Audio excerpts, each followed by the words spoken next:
Thank you for listening to Radio Maria, a Christian voice in your home. We are now continuing with Jesus, the Promised Messiah of Judaism, with Roy Shulman. Hi, this is Roy Shulman, and welcome once again to Jesus, the Promised Messiah of Judaism, the show on Radio Maria that celebrates the Jewish roots of the Catholic Church, or seen the other way around, that actually is the way I see it, that celebrates the completion, the fulfillment, the full realization of all of the potential, all of the promise of Judaism in the Catholic Church and her sacraments. Now, this is a live show, so I don't think I'm surprising anybody by saying that, at least here in the United States, we're in very tumultuous times. And if this was a political show, I'd love to dive into the politics, but we're dealing with something far more important than the politics or even what happens on Earth, which is where we're dealing with our eternity. And we're dealing with trying to live our lives and look at the world, in some sense, through the eyes of God. Or another way one can think of it is we want to evaluate things, experience things, and make decisions in exactly the same way that we will wish we had made them after we die and are looking back over our life in the presence of God. And perhaps later in the show, I will go back and recount a little bit of my witness testimony of how I came to this realization. It's part of my conversion story of how I turned from an atheist Jew to a very enthusiastic, believing Catholic. But for now, I don't want to go there. For now, what I want to do is simply do some speaking, but mostly reading about divine providence and the totality of divine providence, because that's actually the context in which we should be seeing everything. And it's particularly relevant the more difficult the time, the more challenging the experiences we go through, the more important it is to keep our eyes on the fact that everything that happens is divine providence, that God is in charge, that he knows what he's doing, and that everything he's doing is the best possible thing for us and for, as St. Paul says, all those who love God.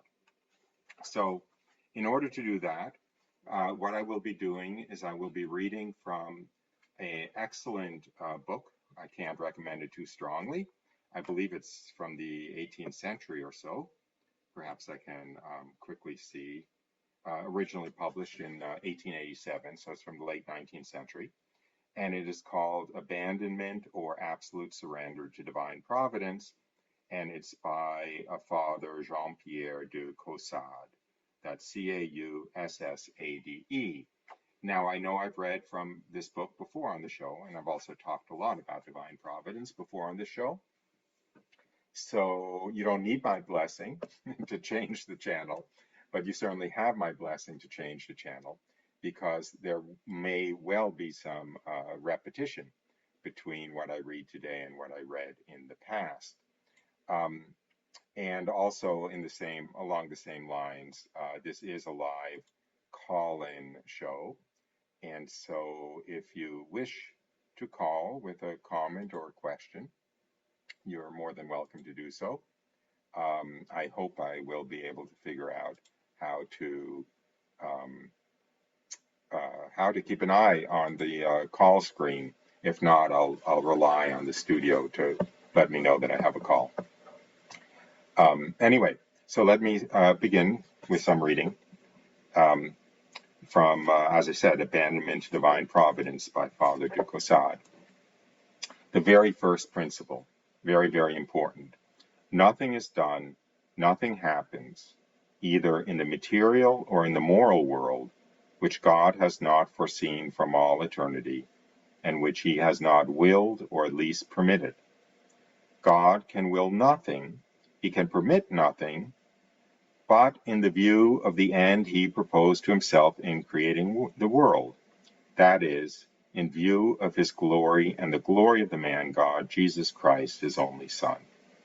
In other words, absolutely everything that God wills It's not possible for him to will anything that does not serve the purpose for which he created the entire world. And what was that purpose? That purpose was his glory and the glory of the man God, Jesus Christ, his only Son. Therefore, we know that, first principle, nothing happens either in the material or moral world which God has not foreseen from all eternity and which he has not either willed or at least permitted. And God can will nothing except things that serve the purpose for which he created the world, that is, his own glory and the glory of the man God, Jesus Christ, his Son. Now, in order to bring that to us, there is a third principle that we should consider, which is that as long as man exists on earth, God desires to be glorified through the happiness, through the blessedness, through the holiness of this privileged creature. And therefore, in God's designs, the interest of man's sanctification, happiness, and blessedness is inseparable from the interest of divine glory. In other words, as long as man exists, God's glory comes about in part through the holiness of man, through the sanctification of man, through the blessedness of man, through the happiness of man. And therefore, the sanctification, the blessedness, the happiness of man is part of the glory for which God created the world, and therefore God always is going to have sight of that, will have that in sight in anything that he wills or permits. This means, of course, that there's never any reason to be worried or anxious about anything, because God cannot logically allow anything to happen that doesn't serve this purpose of man's sanctification and blessedness and long-term happiness. I'm mixing my own commentary in, so I'm not always making it clear where the quotation ends and where my little exegesis or explication begins. I hope that doesn't, I don't know how to put it. I hope it doesn't. I hope that's fine. I hope that still is acceptable. Now I will continue with the Caussade. If we do not lose sight of these principles, which no Christian can question, we shall understand that our confidence in the providence of our Father in heaven cannot be too great, too absolute, too childlike. If nothing but what he permits happens, and if he can permit nothing except that which is for our happiness and sanctification, then we have nothing to fear except for one thing. That one thing is not being sufficiently submissive to God. As long as we keep ourselves united with him and we walk after his designs, were all creatures to turn against us, they could not harm us. He who relies upon God becomes by this very reliance as powerful and invincible as God, and created powers can no more prevail against him than against God himself. This confidence in the fatherly providence of God cannot, evidently, dispense us from doing all that is in our power to accomplish his designs. But having done all that depends upon our efforts, we will abandon ourselves completely to God for the rest.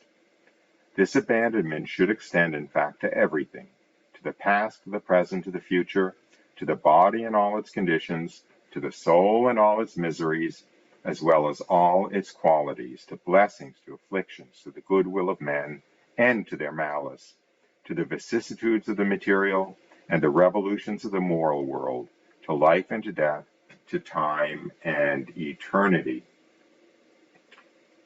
This is, of course, I think, only logical, as well as, in some sense, only being Christianity 101.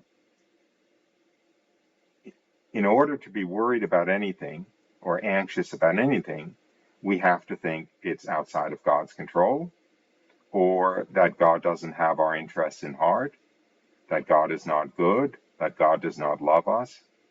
It has to be one of those things, because if God is all-powerful, if God loves us, if God is in control of everything, and if God is good, then anything that happens, by definition, has to be for our own good, and therefore not a source of any worry or anxiety.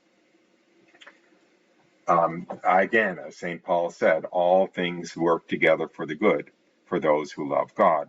Now, one could think that there is one, in some sense, exception to this. I think that might be the case, which is that what St. Paul says is all things work to the good for those who love God. And tragically, there might in fact be some people who do not love God and who may not actually enter the blessed state upon death, but may actually be condemned upon death.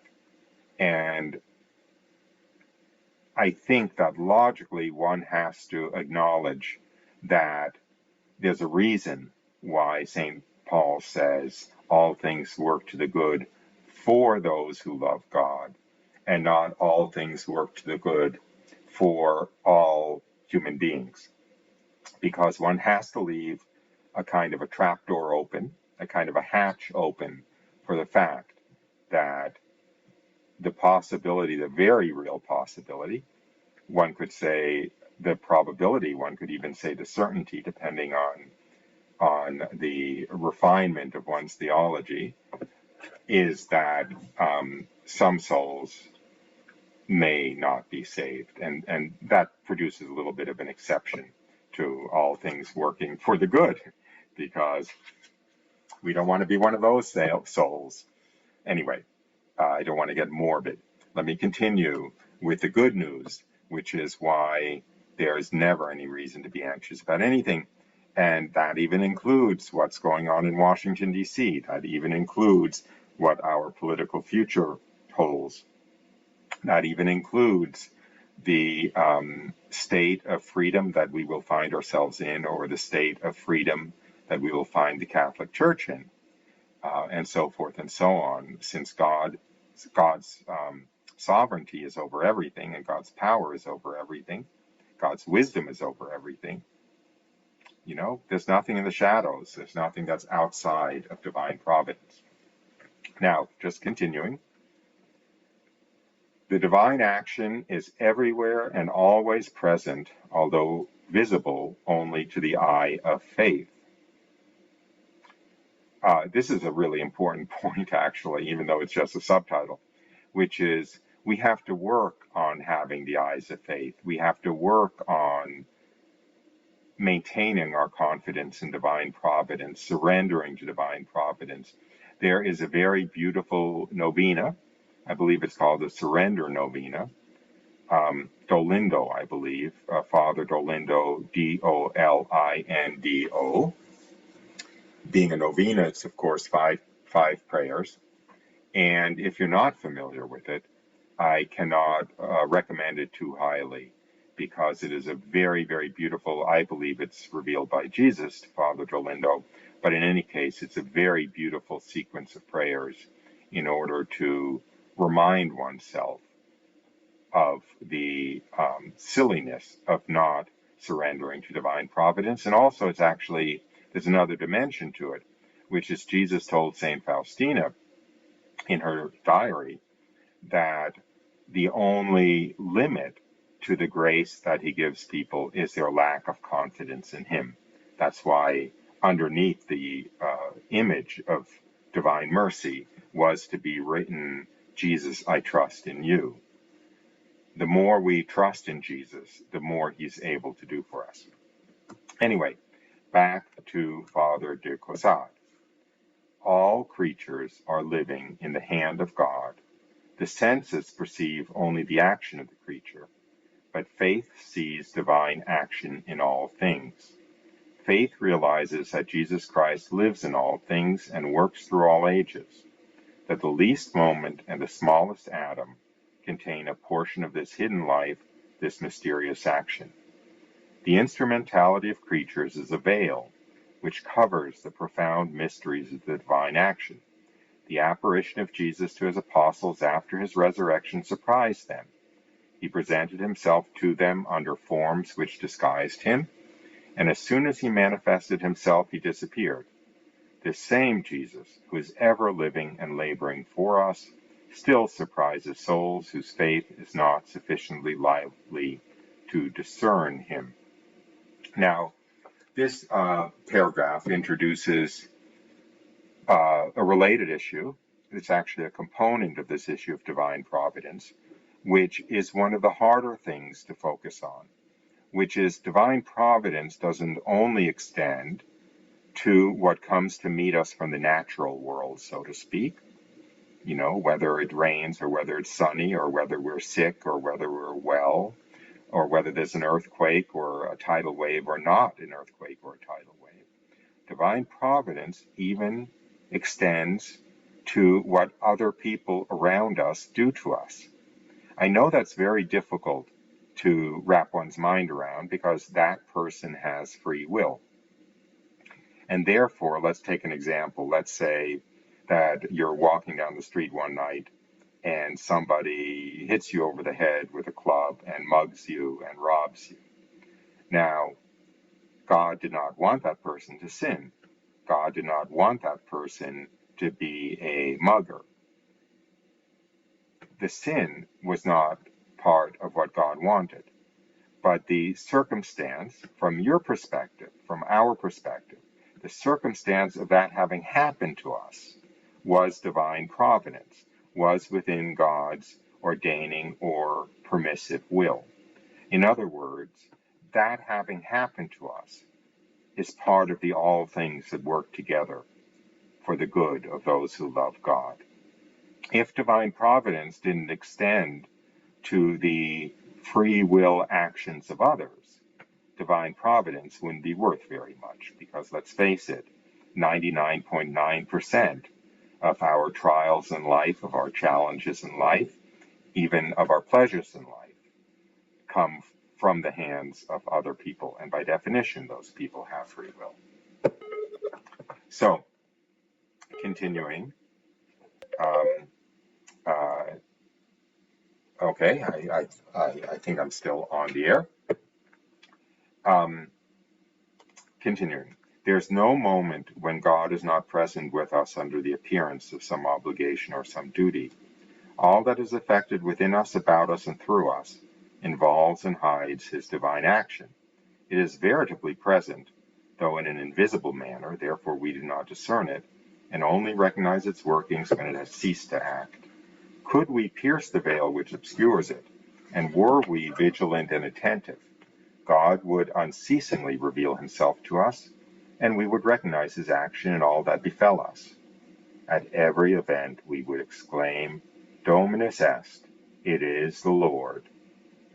That is a reference to, I believe, what St. Mary Magdalene said when she recognized that the gardener was in fact Jesus, and after the resurrection. And we should feel each circumstance of our life in a special gift from him. We should regard creatures as feeble instruments in the hands of an all-powerful workman. We should easily recognize that we lack nothing, and that God's watchful care supplied the needs of every moment. Had we faith, we should be grateful to all creatures, we should cherish them, and in our hearts thank them that in the hand of God they have been so serviceable to us and so favorable to the work of our perfection. If we lived an uninterrupted life of faith, we should be in continual communion with God. We should speak with him face to face. Just as air transmits our words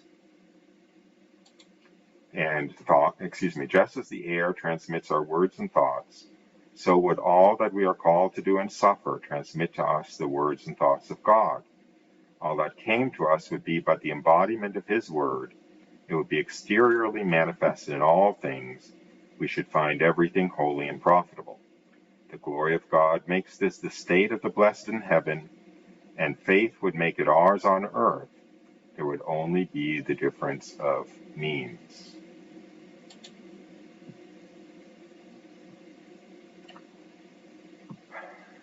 Faith is God's interpreter. Without its enlightenment, we understand nothing of the language of created things. It is writing in cipher, in which we see nothing but confusion. It is a burning bush from the midst of which we little expect to hear God's voice. But faith reveals to us, as to Moses, the fire of divine charity burning in the midst of the bush. It gives the key to the ciphers and discovers to us, in the midst of the confusion, the wonders of the divine wisdom. Faith gives to the whole earth a heavenly aspect. Faith transports, enraptures the heart, and raises it above the things of this earth to converse with the blessed. Now, needless to say, really needless to say, I'm talking the talk, I'm not walking the walk. I know this is true, and I know it is something we should strive for and try to exercise, but it's not something that is easy to come to, and it is something that characterizes saints.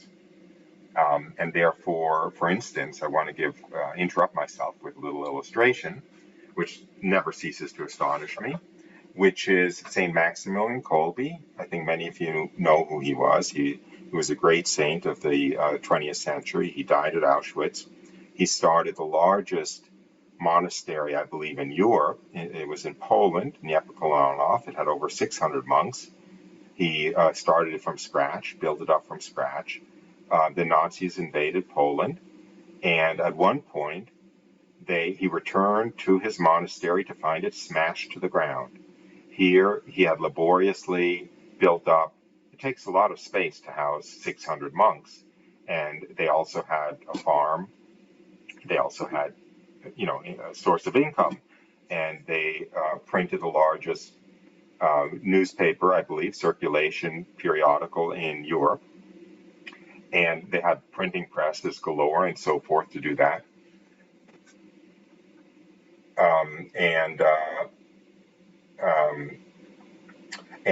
He came back, and it was smashed to the ground by the Nazis. And he opens the door, essentially. He walks onto the property and sees the total destruction of everything that he had worked so hard, and so many other monks had worked so hard for a number of years. And what was his first comment? It wouldn't have happened if the Immaculata had not wanted it so. It wouldn't have happened if the Blessed Virgin Mary had not let it happen. If the Blessed Virgin Mary had not chosen to let it happen. So this may be beyond our reach, but it's not beyond human reach, so to speak. It is something that characterizes the saints. And so that's why de Caussade can say here, faith is God's interpreter. Without its enlightenment, we understand nothing of the language of what happens on earth. With faith, we see that everything that happens is in some sense God speaking to us. Continuing with de Caussade. Faith is the light of time. It alone grasps the truth without seeing it. It touches what it does not feel. It sees this world as though it existed not, beholding quite other things than those which are visible. It is the key of the treasure house, the key of the abyss, the key of the science of God. It is faith which shows the falseness of all creatures. Through it, God reveals and manifests himself in all things. By it, all things are made divine. It lifts the veil from created things and reveals the eternal truth. You're obviously listening to Jesus, the Promised Messiah of Judaism. I'm Radio Maria with me, Roy Showman, your host. And today, because of the state of the world, which has makes it a challenge not to feel any anxiety, perhaps, about the future, I am just trying to remind myself, as well as all of you, that, in fact, nothing happens except with the will of God. And because he loves us, because he's good, because he's all-powerful, because he's all-wise, he doesn't allow anything to happen which isn't actually the best thing that could happen for us. Now, sometimes when everything goes smoothly and it comes out exactly the way we'd like, it's easy to think that way. But the more difficult things get, the more of a challenge it is. And that's why it is sometimes, well, maybe not necessary, but advisable to remind ourselves of that fundamental truth. I will interrupt my reading a little bit, perhaps, and say the following. I don't want to say put yourself in the position of God, but we really should worship God in everything that comes to us. Obviously, religious people say a grace before or after, or both before and after a meal to thank God for the food that comes to them. Parents who are married couples who are blessed enough to have children, I'm sure, thank God for the child that they send them. And people who receive a good favor in life or a kind of a happy event in life, like a good job or a promotion or something like that, one might feel bursting out of one a kind of thanking God for his divine providence. Think of how beautiful it is if one is able to worship divine providence, not only in events which suit our tastes and suit our will, but in events which oppose our will, that are not happy ones for us. Think of the weight of the worship, of being able to say to God in misfortune that I acknowledge and I honor and I glorify your infinite power and your infinite wisdom, which has sent me this trial. Just a thought. Anyway, continuing with de Caussade. All that our eyes behold is vanity and falsehood. In God alone lies the truth of all things. How far above our illusions are the designs of God? How is it that, though continually reminded that all that passes in the world is but a shadow, a figure, a mystery of faith, we are guided by human feelings, by the natural sense of things, which after all is but an enigma? We foolishly fall into snares instead of lifting our eyes and rising to the principle, the source, the origin of all, where all things bear other names and other qualities, where all is supernatural, divine, sanctifying, where all is a part of the fullness of Jesus Christ, where everything forms a stone of the heavenly Jerusalem, where everything leads to this marvelous edifice and enters therein. We live by the things of sight and hearing, neglecting that light of faith which would safely guide us through the labyrinth of shadows and images through which we foolishly wander. He, on the contrary, who walks by faith, seeks but God alone, and all things from God. He lives in God, unheeding and rising above the figures of sense. Now, I will continue with de Caussade, but I will also interrupt myself for a moment to go back to what is perhaps the most difficult aspect of this theme, which is how we respond when what appears to be somebody's who's acting under free will hurts us grievously, hurts somebody else grievously. And as I said earlier, I believe that that is the hardest thing to accept as part of divine providence, because we have that intermediary human free will involved. I would like to make the following reflection, which is that if we are terribly offended by somebody, if somebody hurts us terribly, it is very, very difficult, needless to say, not to be angry at them. And it's even very difficult not to hate them. And it even may be very difficult not to want to strike back or hurt them. And it may be very, very, very difficult to forgive them. However, we know that we don't have a choice. We have to forgive them. And how do we know that? We know that because Jesus really only gave one answer when his disciples asked, how should we pray? He really only dictated one prayer, and we know what that prayer is. That's why it's called the Lord's Prayer. Thy kingdom come, thy will be done on earth as it is in heaven. Give us this day our daily bread as we forgive us our trespasses as we forgive those who trespass against us. Forgive us our trespasses, as we forgive those who trespass against us. The requirement to forgive those who trespass against us is not only there in black and white in the one prayer that Jesus gave us, but in fact, if you look at the entire Our Father, there is only one contract in that prayer. In other words, there are a number of petitions. Our Father who art in heaven, hallowed be thy name. May thy name be hallowed. May thy name be worshipped. Thy kingdom come, thy will be done on earth as it is in heaven. Give us this day our daily bread, and forgive us our trespasses. Up to there, they're all petitions, right? Each of those clauses is a petition. Forgive us our trespasses as we forgive those who trespass against us. That's not a simple petition. It is an exchange. It is a conditional. He is prepared to forgive us our trespasses as we forgive those who trespass against us.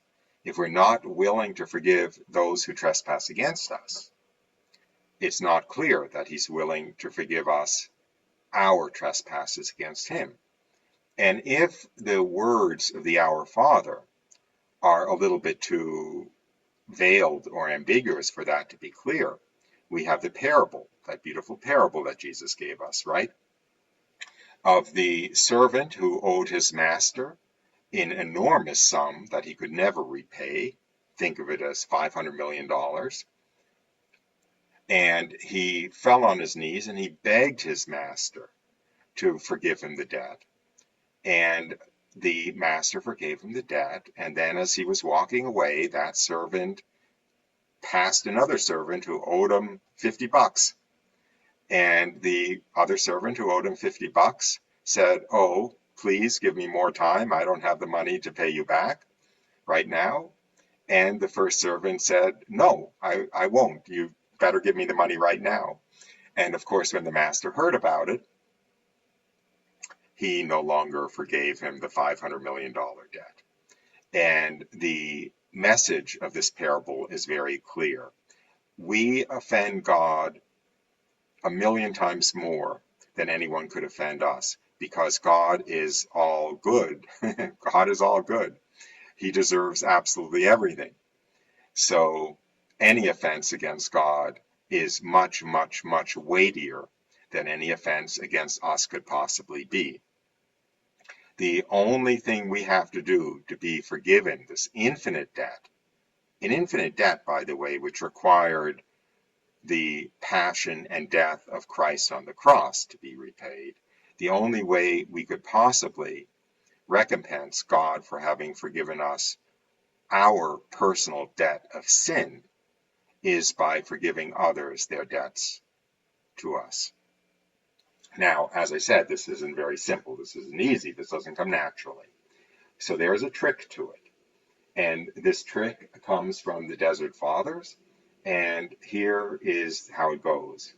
Whenever anybody does something evil to us, we are really faced with, in some sense, two persons who are acting against us. We are dealing with the human being, and we are dealing with the, let's say, demonic impulse in him, the demonic spirit in him, the evil spirit acting through him to attack us. Our response should be therefore twofold. To the human being who is allowing himself to be manipulated by the evil one, our response should be pity for such a stupid person who is endangering his own eternity, his own eternal salvation, by allowing himself to be motivated by the evil spirit. And if this sounds like too, woo-woo, The Exorcist, science fiction-y, it isn't. The spirit of anger comes from, it's the spirit of anger. The spirit of hatred, the spirit of envy, the spirit of lust. Certainly the Desert Fathers saw all of those influences as coming from essentially, let's say, our bad angel. One could imagine that we have our guardian angel whispering to us, to forgive, to be loving, to be kind, to be generous, and giving us good advice, by the way, because our guardian angel wants to see us in heaven. And we can imagine, I used to read Archie comic books when I was a small child, and they always had a little devil on one shoulder and a little angel on the other shoulder, whispering in their ears in the characters in the comic book. We can imagine a little devil on one of our shoulders whispering, "You can't let him get away with that," or "No one's looking, you can shoplift that item," or whatever. Because one feels those impulses jumping in at us. And the Desert Father certainly saw them as coming from evil spirits. So whenever anyone acts in a bad way towards us, there is the human person for whom we should feel pity for them being such a sucker and so foolish as to allow themselves to be used by the evil spirits. And there's the evil spirit itself, who we should recognize is very clever and wants our fall, so wants us to react with anger or hatred or unforgiveness, because that is the entire point of the evil spirit inspiring that person to do it, right? Because the evil spirit wants the loss of the soul of that person and the loss of the soul of us also. And if we allow ourselves, it's like the sin is contagious. Everyone right now is walking around with a mask, right, to not catch COVID-19, because people say that it's terribly, terribly contagious and it's very easy to catch the virus from somebody. Fine. But it's even easier to catch sin from somebody, okay? Think of road rage. Somebody cuts you off and you get filled with this fury and you want to cut them off in exchange, right? You have caught the sin from that person. The virus of that anger has jumped from that person to you. Your mask didn't do you any good. Your cloth mask didn't do you any good, even if you were wearing it in your car, right, with the windows closed. So we should be very careful whenever anyone offends against us to separate out the human action and the human actor and simply have pity for them and therefore forgive them, and the spiritual actor, who we don't even have to forgive, but we have to respond very cleverly and not fall into their trap. Because this is actually quite a gift of God, if you ask me, because we have to forgive every other human being because they are not dead yet, and we have to want their salvation, because we know if there's anything in the will of God, it's that all men be saved. So we have to forgive them because we have to want their salvation as God wants their salvation. But that is not true of the evil spirits. That is not true of Satan. We don't have to want their salvation because there's no hope for their salvation. That is theology that's beyond me, but Catholic dogma says that their will is fixed, and when they chose to sin, when they chose to fall, there is no possibility for their repentance, and therefore there's no possibility for their so-called salvation.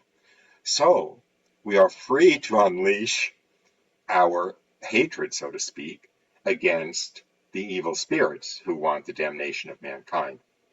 That actually may make it a little bit easier for us to forgive all of the human individuals who offend against us, because we do have someone we can vent our fury on, so to speak. And when you read the Psalms, if you read the Psalms about, dashing their heads against the rock, dashing out their brains against the rock, I don't remember exactly the line in the Psalms, you might think that King David or, the author of that particular Psalm didn't get it and had this horrible, vicious, anger, violence to him. But in fact, all of those images refer to the spiritual world, and that it is that hatred should be reserved for the demons and for the chief of demons. So that was actually a very long digression, but you know, I obviously think a possibly useful one. And everything I preach, I'm preaching to myself, by the way. I think that's obvious. That is the greatest advantage of preaching, so to speak, is that when one is actually telling oneself what one needs to hear. So we're coming very close to the end of the show. So I'll read another few minutes from this book. I'm reading Abandonment to Divine Providence by Father Jean-Pierre de Caussade. The soul enlightened by faith is far from judging of created things like those who measure them by their senses and ignore the inestimable treasure they contain. He who recognizes the king in disguise treats him very differently from him who, judging by appearances alone, fails to recognize his royalty. So the soul that sees the will of God in the smallest things and in the most desolating and fatal events receives all with equal joy, exultation, and respect. That which others fear and fly from with horror, she opens all her doors to receive with honor. The retinue is poor, the senses despise it, but the heart, under these humble appearances, discerns and does homage to the royal majesty. And the more this majesty abases itself, coming secretly with modest sweet, the deeper is the love it inspires in the heart. So I think I'm going to probably end the reading there with that paragraph, maybe discussing that paragraph a little bit. I might end up ending the show a few minutes early, and if I do, please forgive me. But this is just so central and so important that so the soul that sees the will of God in the smallest things and in the most desolating and fatal events receives all with equal joy, exaltation, and respect. In other words, this is the ultimate goal. I'm not saying it's easy, and that's why we are given long lives. But we have really, really, really reached a pinnacle of faith, and if I dare say so, pinnacle of holiness, if we can worship God for his divine providence when we find out that we have cancer, as well as when we find out that we don't have cancer, when we lose our fortune, as well as when we win the lottery, then we have really learned how to worship God and how to honor him in his total sovereignty, total majesty, and total love.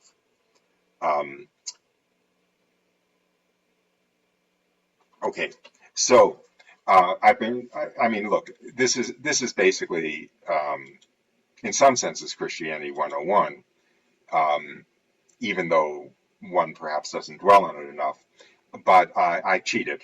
I cheated because what brought me into the church, what brought me to believe in God, was that I received a very extraordinary experience as an atheist, as a Jewish atheist, just walking alone in nature one day, extremely depressed.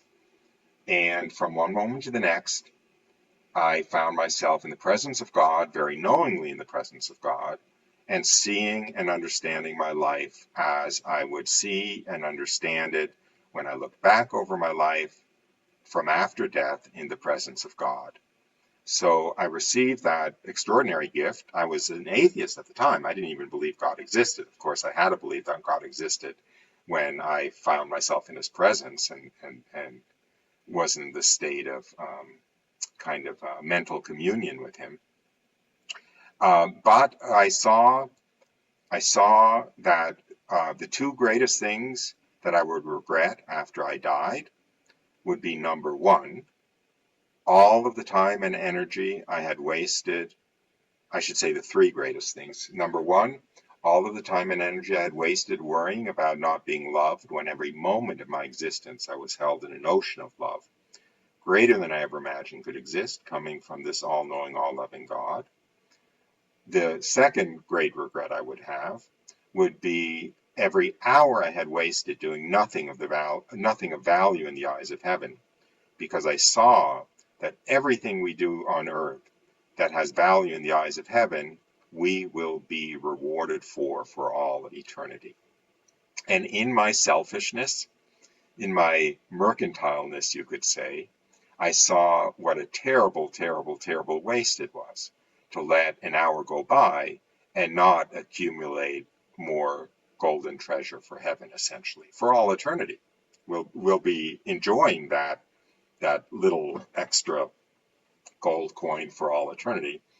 And the third great regret would be how much energy I had wasted, how foolish I had been to live in a state of anxiety. Basically, I lived in a state of either regret or anxiety. Regret for what happened in the past, or anxiety about what would happen in the future. And both were totally nonsensical, because absolutely everything that had happened had been the most perfect thing that could be arranged, coming from the hands of an all-knowing, all-loving God, especially those things that had caused the most suffering at the time, that I had thought of as the greatest disasters at the time. And everything that would happen to me in the future would be the most perfect thing that could be arranged from an all-knowing, all-loving God. So there was never any reason to be anxious about anything, or to say to oneself, oh, well, that was a disaster. If only that happened, then things would be better. That both were equally foolish. Now, this was a kind of infused knowledge. This was a state of, I don't know what to call it, but of infused faith, spiritual awareness, whatever you want to call it, theophany. And it faded and it went away. I have the memory of it. I don't have that state of consciousness. But it is essentially the content of faith. So we have to struggle when we're trapped in these bodies of clay.